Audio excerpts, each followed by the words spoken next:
Hi, everybody. Welcome to Blunt and Biased.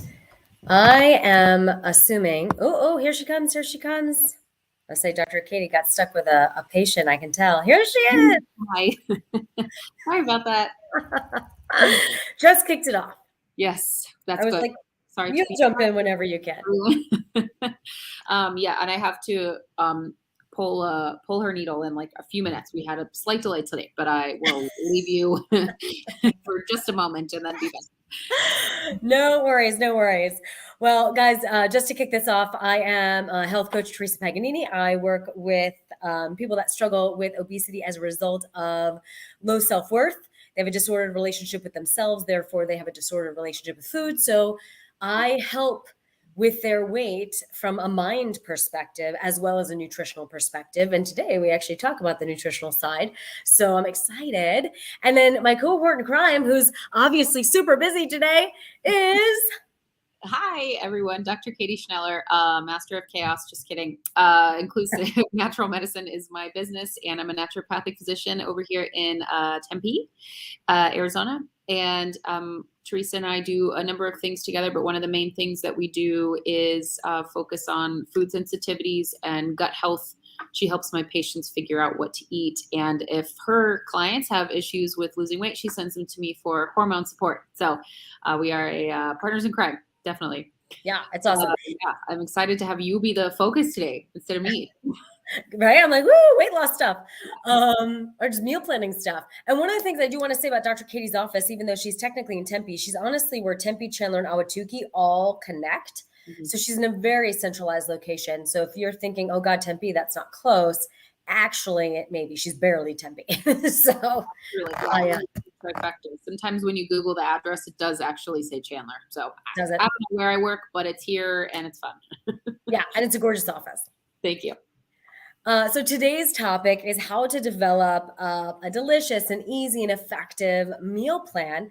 A lot of my clients, I think a lot of people overall understand how important it is if they have a health goal to have a meal plan in place, but it seems daunting or time consuming, or when they create a meal plan, it just isn't done in a way that is actually conducive to their life. And so I want to take people through the process that I use when I'm developing meal plans for my clientele. That's awesome. Yeah. And I think it'll just help everybody figure out, how do I do this in a way that's going to actually be like doable? And so guys, I did not prep Dr. Katie. Dr. Katie, are you willing to be my guinea pig? Yeah, for sure. Yay! All right. So guys, the first step that I always take with my clients as we develop their meal plans is I say, I want you to look at your upcoming week's schedule. And I want you to see, when are you in a lunch meeting? When are you out with a client at night? When are you traveling? When are you not in a position to eat when you normally eat, or when are you going to be eating out? So let's start there. If you look at your calendar, are there any appointments during your typical eating times? This. Blunt and biased. Blunt and biased is in my way of food. But no, because since working with you, I have blocked out an hour for lunch every weekday. And it's also on the weekends, but mostly I'm flexible. But I do try to eat around noon every day. Good girl. I know, right? So like yesterday, I had a little bit of an overlap. Next week, I have a little overlap on Wednesday, but that's it. Everything else I've done really well with. And I think I know Dr. Katie and I went out to lunch together on Monday. Tuesday? Something. Anyway, so if we had done this last week, she would have said, well, I have a lunch date with a friend on Tuesday. So then I would know we don't need food for Tuesday for lunch. Right? Because that's already taken. Yeah. And that's what I'm looking at. And if you have a client meeting and you know you're going to be out at a restaurant, that's a whole other topic. But now we don't need to worry about that day, that time. So we can start pulling meals out of our plan, if that makes sense. Okay. The next thing is, what's the chaos level of our lives? Is our chaos in the morning? We just don't have time to make breakfast. Is our chaos at night because we're driving kids to and from sports? Is our chaos all day? Is our chaos not at all? So we have to look at what is our ability to make food at the time we need it. And if, for example, mornings, you know you are racing out of the house and you don't have time to make yourself breakfast, we need to make sure breakfast is super easy. And so that's when I generally recommend smoothies. That's a quick one. Or one casserole thing that you can prep on the weekend, whether it's a baked oatmeal, whether it's a frittata, but something that will make 8 slices that you can just toss in the microwave for 1 minute and then hit the road. Yeah. Right? So if you've got chaos in the morning, your breakfast has to be fast. Don't plan making yourself a fresh vegetable omelet in the morning if you know you got to run. Right. I'm so sorry. Now, literally speaking, I've got to run. I have to pull the needle. I'll be right back. Sorry, everyone. Go. So if your mornings are a lot less chaotic and you like a hot breakfast, then plan something like a vegetable frittata, maybe some actual fresh hot oatmeal, or something that requires a little bit more time. That's fine too, but you need to be realistic to your life.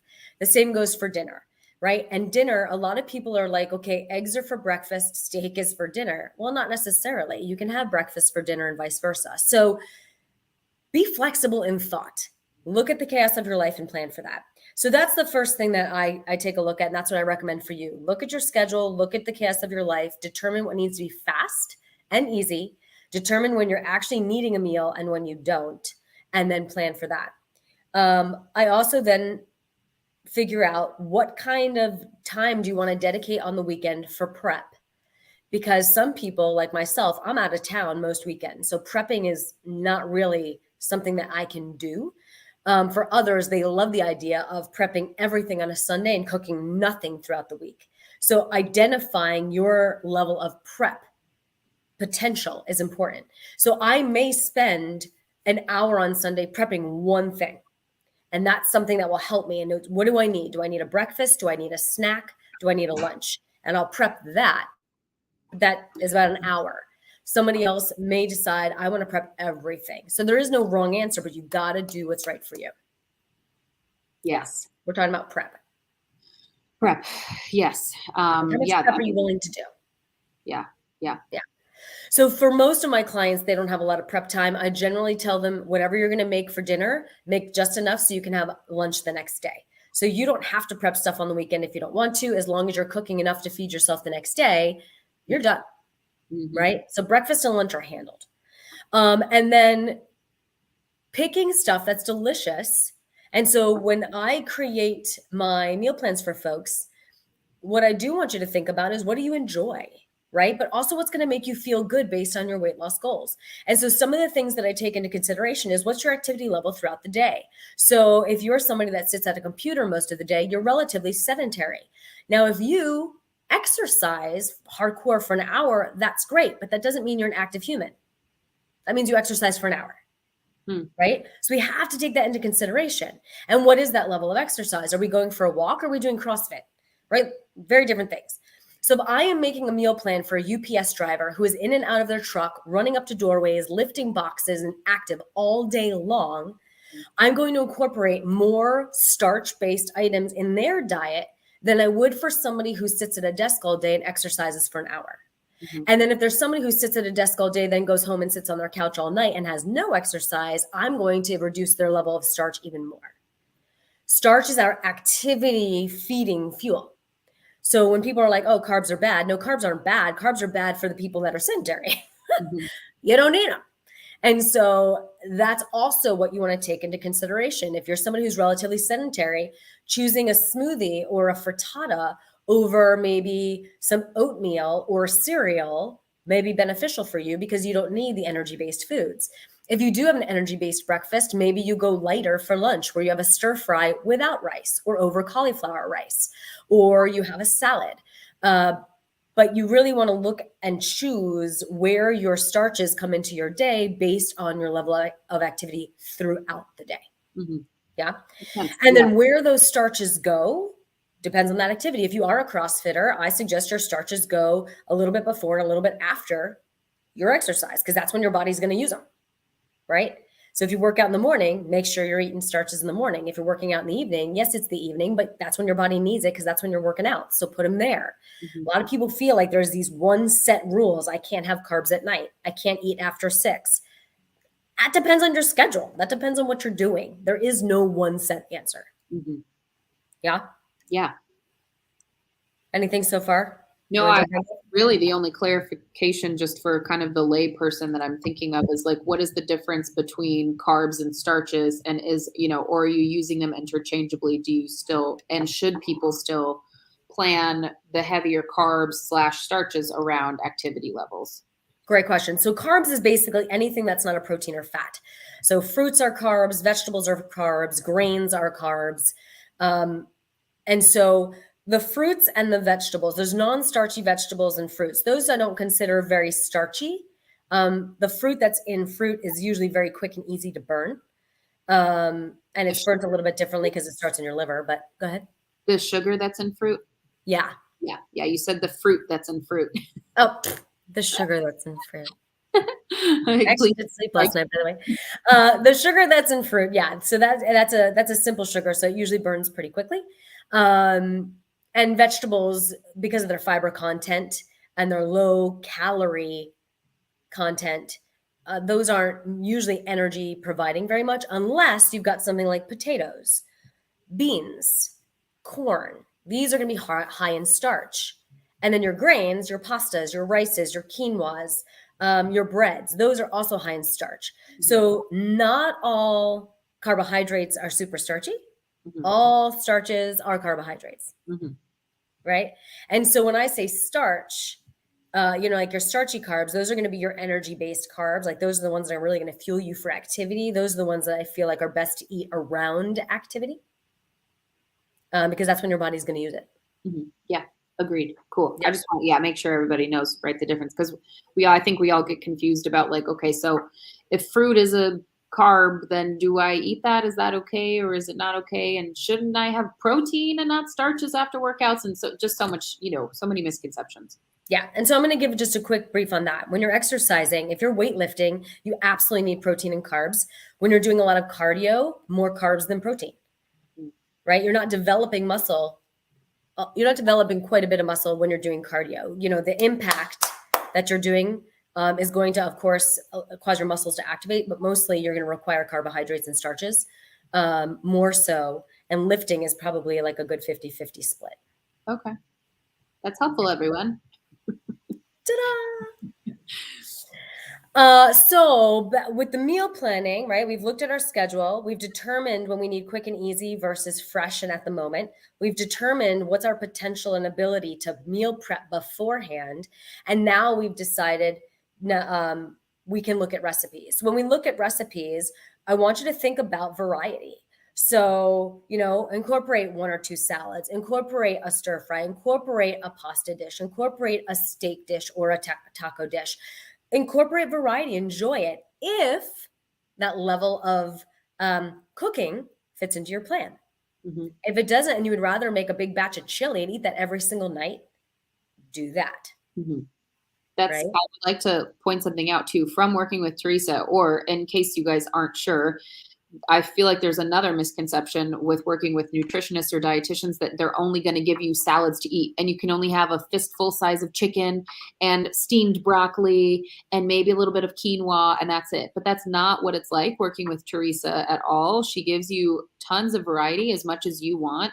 When we first started working together, I was shocked by the recipes that she sent me, honestly. And I don't think I even shared this with you, Theresa, but I was expecting very kind of plain, kind of very similar recipes. And so if you're a person that likes variety and likes just the help with being creative, Theresa's definitely somebody to reach out to.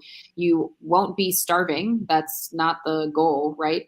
It's to feel full, to watch your portions, but also to find some joy in prepping and food. Again, that's the whole point, right? Love yourself lean. Anyway, that's your little commercial. I just made it up. Thanks. And you know what? And Dr.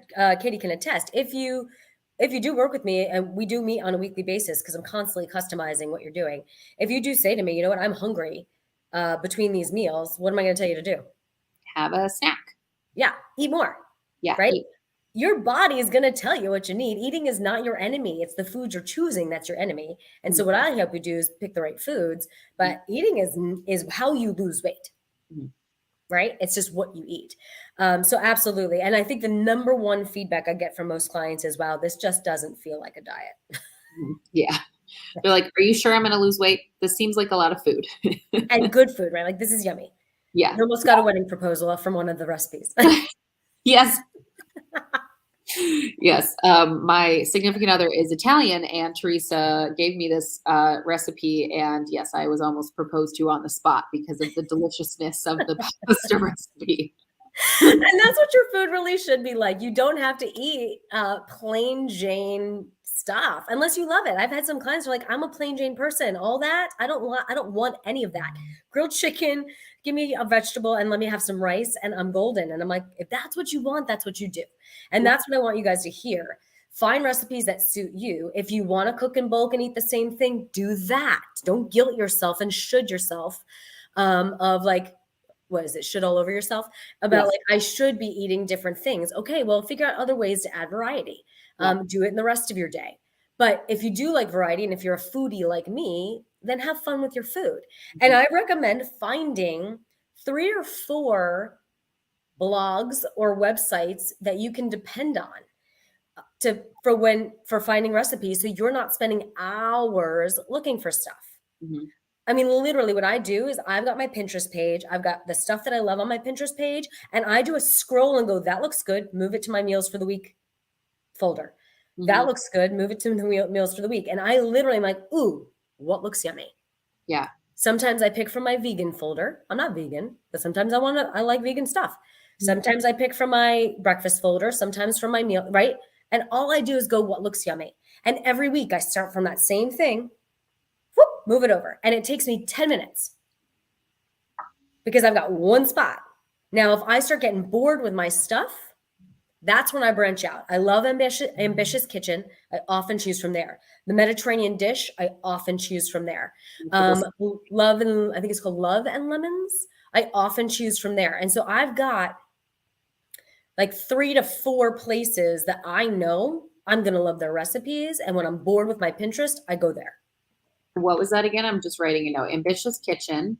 Ambitious Kitchen, Love and Lemons, Okay. and the Mediterranean dish. I've got more, but those are the top 3 that come to mind. There's like running on real food, running with spoons. I like them too. Yeah. So find places that have recipes you enjoy. So when I work with clients, I give them the links to recipes. One, so they always have access to it, don't have to worry about losing the sheet of paper. And 2, what I'm doing is giving you a resource. If you loved the recipe, now when you start doing it for yourself, you know where to go look, right? Yeah. So it's a twofer. And I think that once you find your favorites, which is something that happened with us, like once you find your favorites, you just simply repeat those every once in a while. And if you want more variety at some point, you want to try something new, cool.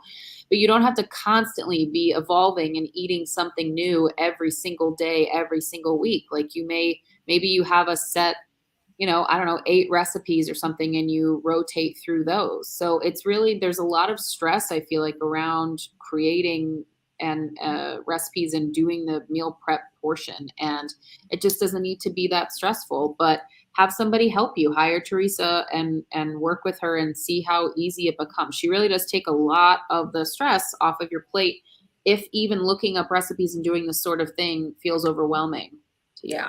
And generally, because my program is 3 months long, in those 3 months, you generally get around 6 meal plans, weekly meal plans. And then from there, I mean, with each meal plan, you get 3 options for breakfast, 3 options for lunch, 3 options for each snack. And then you've got a new dinner every single night, if that's what you choose. But that's a hell of a lot of recipes to choose from after you've gotten 6 versions of that. Right. Right. And then you have the ability to just kind of mix and match from there because you know they're all working towards your goals. Right. So I think the number one thing people don't do is consider their lifestyle. Right. For people that are cooking more than one meal because your kids or your husband or your wife is picky, don't do that. Find meals that you can very easily adapt.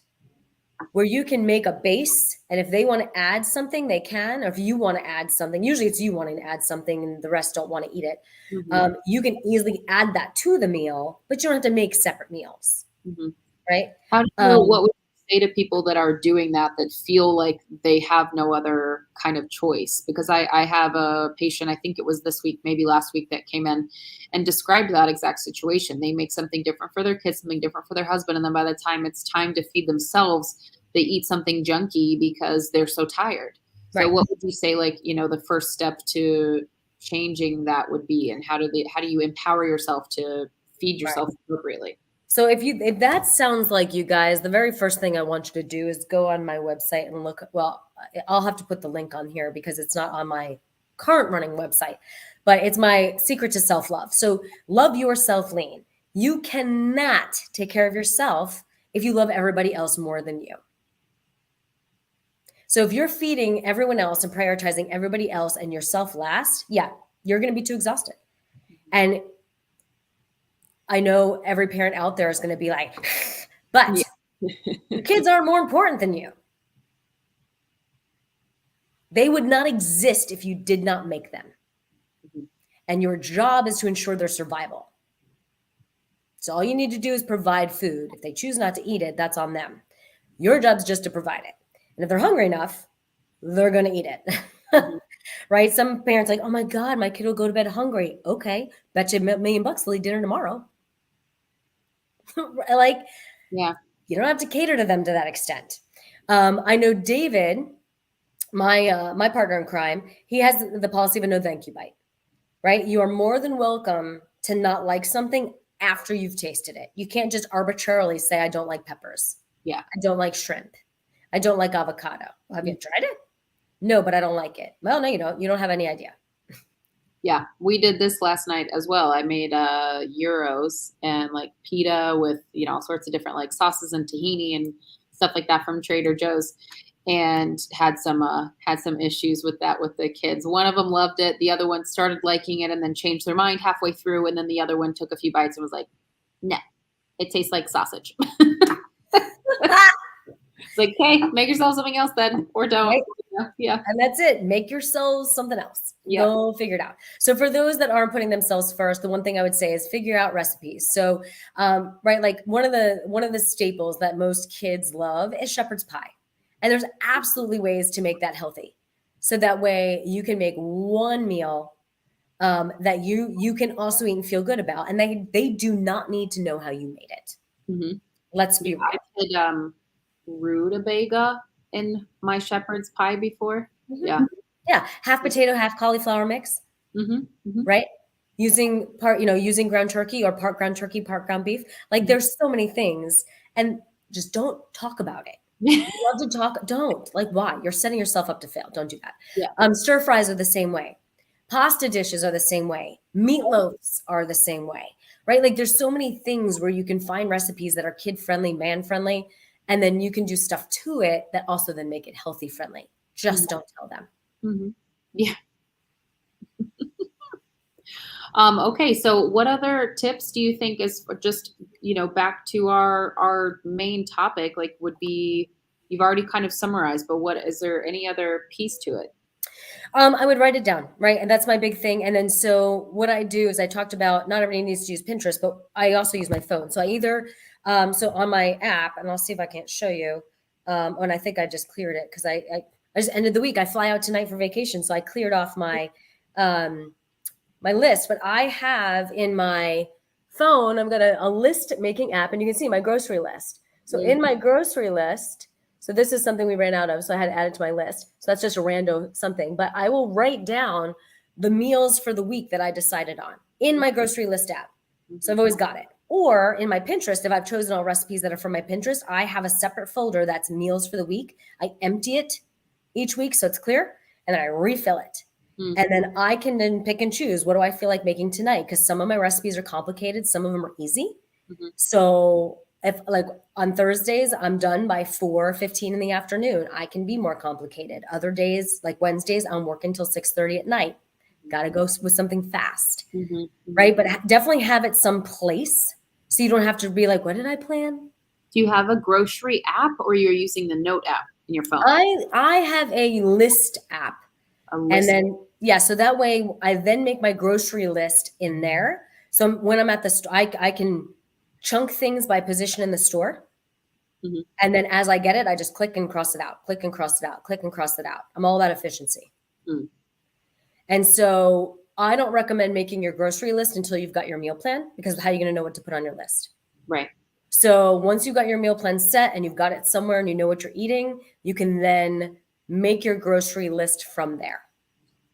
And then you know what you're buying has a purpose, and Mhm. then minimize what isn't on your meal plan, because that's where we go wrong, right? Oh, I'm going to buy those chips because they're on sale.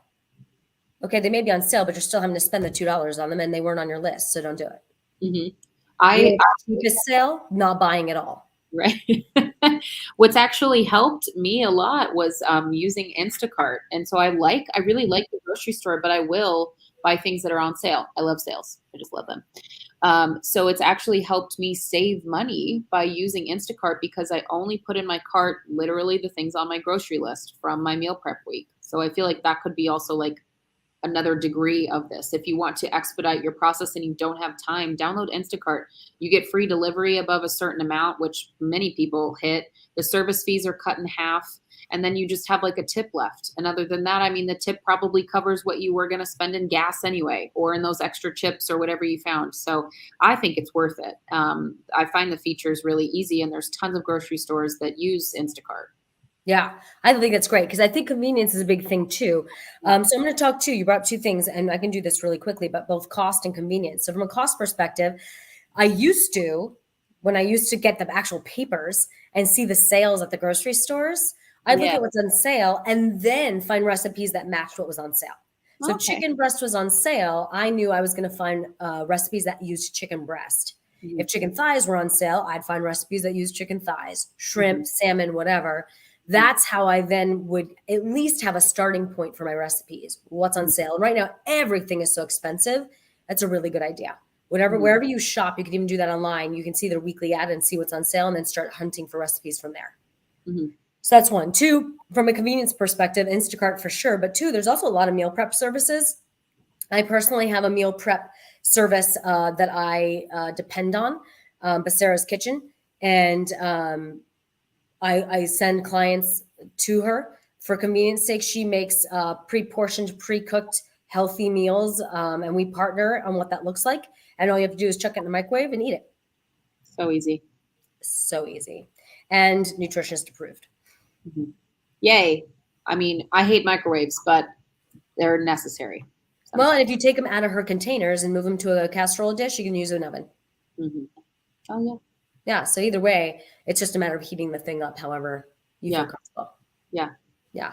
So Well, just as a summary from a meal planning perspective, look at the next week's schedule, see where you don't need food. mhm. And then if you are eating out with a client or with a friend, pick a place where you can pick something that's going to follow your health goals and maybe look at the menu beforehand and check that out. That's part of your meal planning. It's just not part of your grocery shopping, right? Two, look at your time frame throughout the day. When can you cook something fresh? When can't you? And be realistic.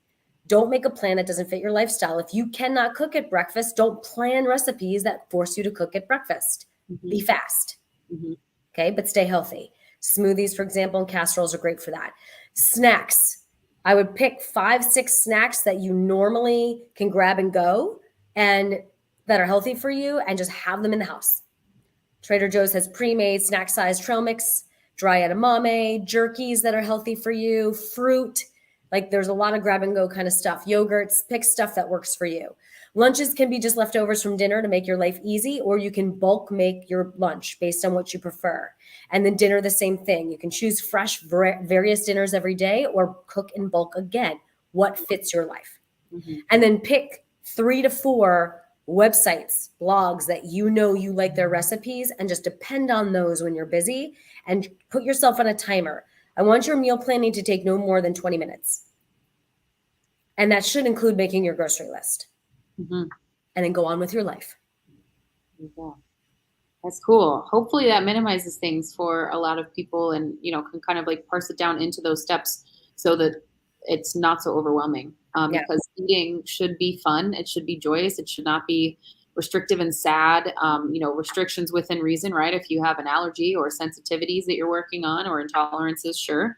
But hopefully you should be able to eat as much variety as you want to and as your body says that you can. So if you can't, or you have trouble with that, talk to me, talk to Theresa, and we can help you have more joy in eating. And it should be easy and not stressful. Absolutely. One thing I forgot to summarize is also your starch content, figuring Yes. out your activity level, and then Yes. placing it accordingly and the amount accordingly. That was the part that I forgot. Yeah. Yeah. And if you struggle with this is what I do for a living. That's what I do. So just reach out to me and we can chat. Yay. Thank you, Theresa, for Yeah. taking the reins today. Yay. Thank you for those who've been popping in and out over time. As always, you know how to reach out to us if you're someone who's viewing this after the live. I'd love to talk. Yay. Awesome. Well, I hope everybody else has a great week. Hope you do some meal planning this weekend so you can set up for a good week next week. And we'll see you in 2 weeks with a new topic. Yes. Yay. Bye, guys.